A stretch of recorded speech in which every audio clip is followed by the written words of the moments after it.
who is the person to work with when it comes to recreational, youth recreation? So I just want to, I want to, obviously, we had an issue this year, okay? I don't want it to happen again next year, year after, 10 years from now. This council should be able to do something to protect the children, protect the youth organizations, and move forward, right? There's no looking back. We have to move forward.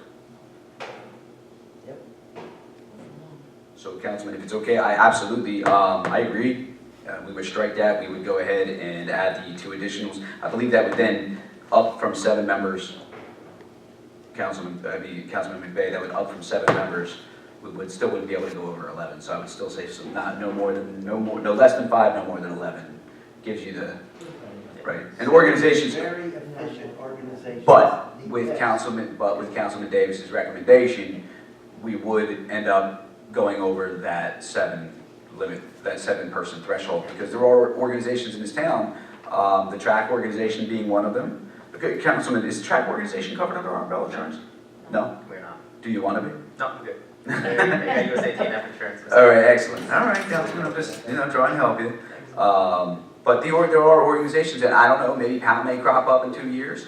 Maybe, I don't know. There's all kinds of organizations. Phillipsburg Lacrosse is coming, and then if they want to join, I'd like to extend our hands to these organizations. We need to ensure that our children have something to do. If I may, Council President. Yes, sir. One additional item for that secondary classification of voting rights. I think we should qualify what organizations meet the standard. So, for example, if I start a backyard karate club with just me and my kids, I should have representation on the board. And so we should have some type of basis, like what guarantees an automatic seat on the I board. agree wholeheartedly. But if you do have a backyard karate club, I wouldn't mind coming to attend. Yeah. Right. Thank you, Councilman. Yes, Mr. Brisson. For clarification, according to Wikipedia, Blairstown elects 5 council members and they choose a mayor from among them. Yeah, that's what I thought. So, okay, so it's not strong mayor. Yeah. Okay. Yeah. Yeah, that would be the weak mayor form of government, right? Right. Okay. Still a Faulkner Act, but just not the same. But a different classification. Just to be aware. Thank you, Mr. Brisson. Well, Okay, so with that being said, I mean, obviously we would tweak this then to fit under the Faulkner Act. I certainly don't want to take away the mayor's power to a point, nor do I want to take away the employees' reporting under the strong mayor form of government. The employee does need to report to the mayor.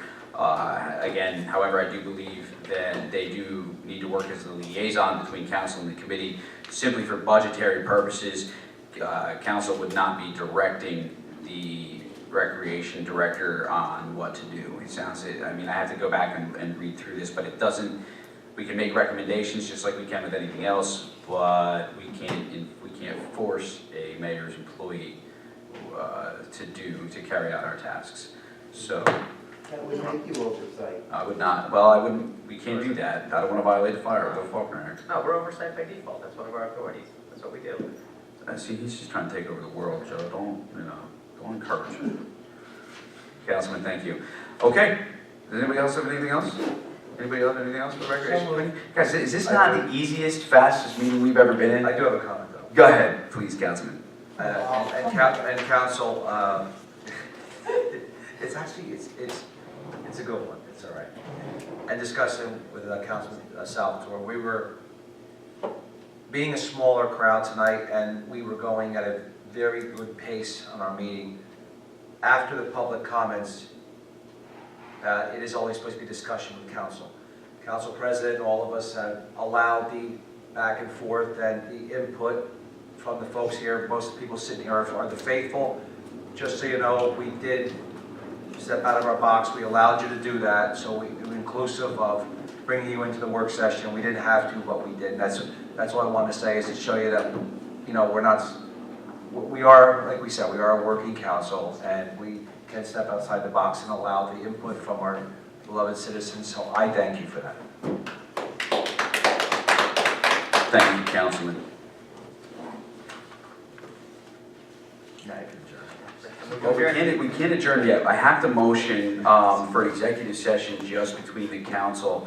There will be no action taken, so we will be ending the meeting immediately thereafter. At this point in time, what I would ask is, and of course, council, you can't be present. It's not that I want to kick you out, but I have to. I would ask then, if the public wishes to stay until afterwards, you may.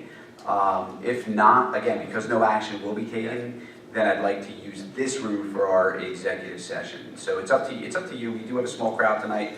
By a show of hands, We'll give you the room. thank you, I do appreciate that. Is that okay with you? Okay, thank you. Well, sorry, Council President, I'm not sure, just two things. One, we have to state the reason for the executive session, what's our purpose, sir? Yes, so this would be under the guidance of Attorney Winter, and it's for litigation purposes that we need to discuss. Okay, Okay. and I think you just, even because if the meeting's still in session, technically, we have to go to another room because we have to leave that door open.